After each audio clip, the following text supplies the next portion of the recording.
Go.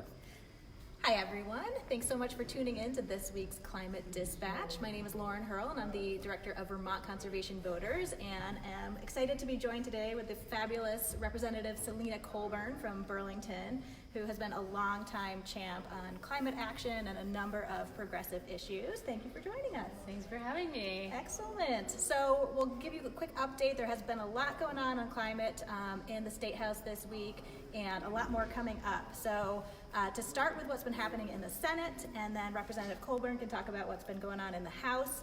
A few highlights. So there's been two main bills that have been working their way through the Senate process. One bill has already been voted out of the Senate Natural Resources and Energy Committee, and that bill, S337, is looking at how we really modernize and evolve our energy efficiency utilities to do more work in the transportation and heating spaces where we know most of our greenhouse gas emissions come from. So how are we enabling Efficiency Vermont and the other efficiency utilities to really help more Vermonters access transportation solutions, heat pumps, other heating options? So that bill moved 5-0 out of its initial committee, has now moved to the Senate Finance Committee, where I believe this afternoon they're starting to take testimony to look at that bill. And so we're continuing to push for more resources to be deployed to that and making sure that that's going to be a really additive and positive program to build on the work that's already happening in those spaces. And the Senate Finance Committee is also looking at a 100% renewable by 2030 bill, S267. And so testimony has begun a little bit, and then I believe next week they're going to start taking more and more and start getting into markup. So those are the primary things the Senate's been working on, and I believe the Transportation Climate Initiative, both Senate and House have had conversations in the transportation committees about that, although we have not yet seen legislation introduced or real kind of words on the page, but that conversation is certainly happening and a lot of interest in the State House about that topic as well. So I'd love to turn it over now to Representative Colburn to talk to us about what's been happening with Global Warming Solutions Act and Climate Solutions Caucus, which she is a leader within. Right, so the Global Warming Solutions Act, as many people probably know, is a bill that it's really an accountability bill to make us meet our goals and targets around emissions reduction. So it sets those targets, puts us on a path, creates a climate council of many individuals who will really help us come up with an action plan to help us meet those targets, and then charges the Agency of Natural Resources with what we call in legislative speak a rulemaking process to really get into the nitty-gritty of how we're going to implement this plan. There's also what's called a cause of action in the bill. I serve on the House Judiciary Committee, and so while Global Warming Solutions Act, which is H688, has been moving along in the House Energy and Technology Committee, we took a look at it in the House Judiciary Committee as well, just the cause of action section. And so what that does is essentially says that if the state doesn't engage in that rulemaking process in a timely fashion, or engages in the rulemaking process but the rules fail to help us meet our reduction targets, that someone can bring forward a case, anyone really who can prove standing can bring forward a case, and a court can actually order the state to get back on track. Additionally, anyone who prevails in such a case will get reasonable attorney's fees covered, which we heard from the Attorney General and others is a really key accountability provision in this bill.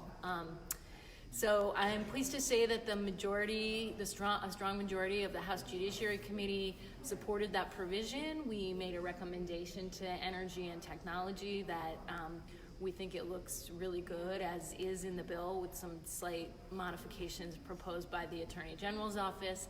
And I think the bill is on a strong path to potentially moving out of the House Energy and Technology Committee as early as next week. So we're hoping people will contact their legislators, help show that in addition to the strong support with almost 90 sponsors that this bill has within the building, that there's strong support from Vermonters to get us on track with climate action.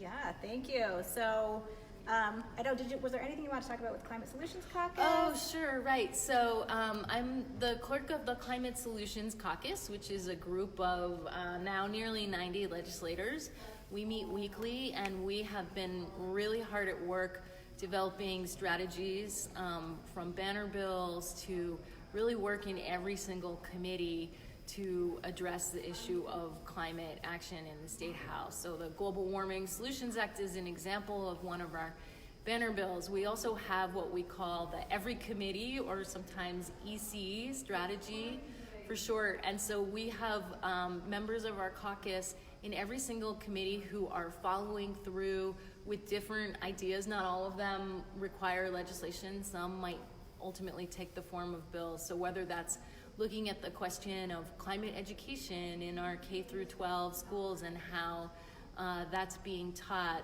or ensuring that we are on track to continue to strongly support our weatherization program, or any number of other things, looking at the complete streets model and transportation and how to make sure that's really being enacted but also supported by the state.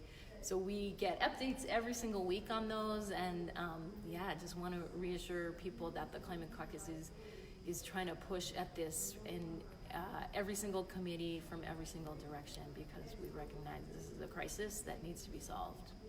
Yes, excellent. So every week we like to end with a call to action, and really I think all of the work that you're hearing about and the momentum that has been built is because of the activism that people have been showing up to the State House for events. They've been calling the governor, they've been calling lawmakers, and all of this collective action is really creating, and we need to sustain it to have the momentum to get really good votes and get these bills through the legislature and ultimately hopefully signed into law, or have enough votes that we can make sure that they go into law this year.